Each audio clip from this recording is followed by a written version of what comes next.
Selamat pagi, nama saya Maria Yosefina Maing, mahasiswa semester 5 Program Studi Pendidikan Matematika, Fakultas Keguruan dan Ilmu Pendidikan, Institut Keguruan dan Teknologi Larantuka.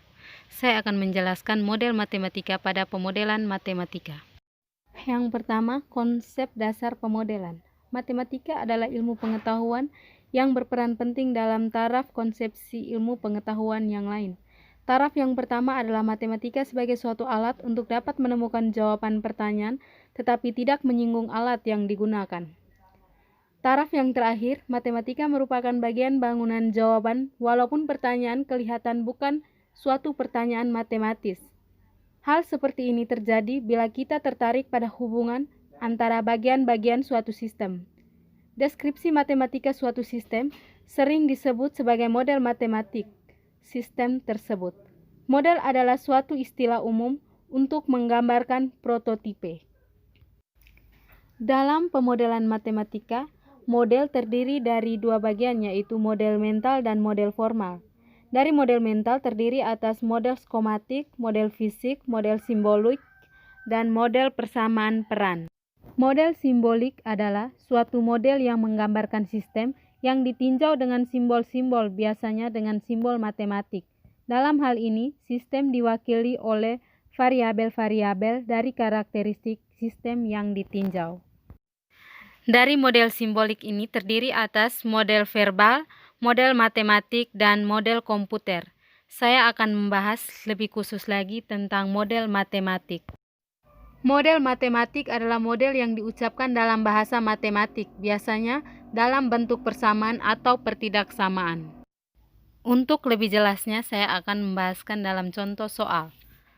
Contoh soal, Pak Baco bekerja selama 6 hari dengan 4 hari diantaranya lembur, mendapat upah Rp74.000. Pak Dula bekerja selama 5 hari dengan 2 hari diantaranya lembur, mendapat upah sebesar Rp55.000. Pak Budi bekerja selama 4 hari dengan terus-menerus lembur. Jika Pak Baco, Pak Dula, dan Pak Budi bekerja dengan aturan upah yang sama, maka berapakah upah yang diperoleh Pak Budi? Untuk menyelesaikan soal tersebut, pertama kita harus membuat pemisalan, yaitu pemisalan hari kerja sama dengan X dan lembur sama dengan Y. Dari pemisalan tersebut, kita akan mendapat persamaan 1, 6X tambah 4Y sama dengan 74.000, dan persamaan 2, 5X tambah 2Y sama dengan 55.000, dan persamaan 3, 4X tambah 4Y. Selanjutnya, kita mengeliminasi persamaan 1 dan persamaan 2 untuk memperoleh nilai X, yaitu nilai X sama dengan 9.000 persamaan 4.